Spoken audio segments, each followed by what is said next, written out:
The conference hall was packed, the speakers blaring, and the lights flickering with every pulse of the bass. Everyone was too busy networking to notice the little girl standing frozen near the exit. Everyone except one man. The moment he saw her trembling hands rise to her ears, her face tightening in distress, something inside him snapped. People would later say it was the first time the cold CEO ever showed emotion in public, and none of them would forget what happened next. The story began hours earlier, long before anyone realized how a powerful businessman and a quiet autistic girl would change each other's worlds.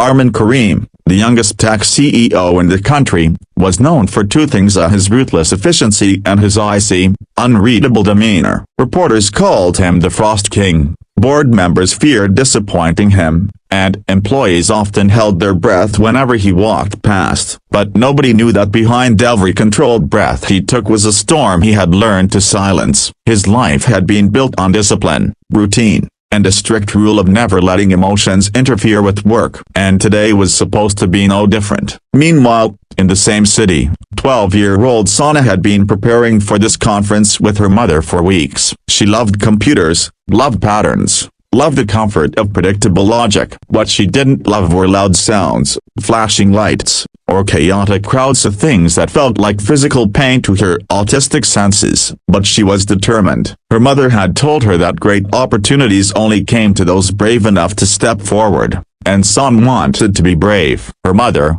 Zara, worked as a volunteer coordinator for tech events, and today she had no choice but to bring Sana with her. She had promised they would find a quiet place, that it wouldn't be too overwhelming. But things rarely go as planned. As soon as the opening ceremony started, the speakers blasted music so suddenly that Sana gasped. She pressed her palms to her ears, her breathing becoming shaky. People brushed past her without noticing the panic rising through her body. The hall felt like it was collapsing in on her. Zara tried to guide her away, whispering calming words, but she was pulled back to the stage by urgent staff questions. "Just 1 minute, Sana, stay right here, I'll be right back." She didn't mean to leave her daughter alone, but chaos has a way of swallowing good intentions. And that was when Arman walked in, dressed in an impeccable suit, his expression cold as always. He entered the hall expecting a routine speech, but instead, he saw the girl, small,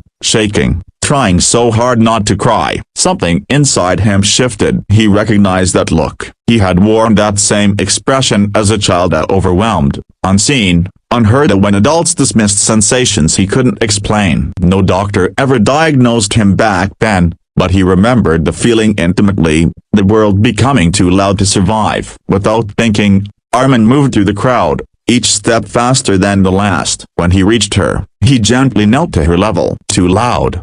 he asked softly. Sana nodded, unable to speak. He didn't hesitate. He stood, turned toward the control booth, and raised his hand firmly. People gasped. The CEO rarely took direct action, let alone interrupted an event, but the staff saw his expression as sharp, commanding, and obeyed. The music stopped, the lights dimmed, silence washed through the hall like a miracle. Everyone stared as the powerful CEO approached the little girl again, now calmer, her breathing slowing. "Better?"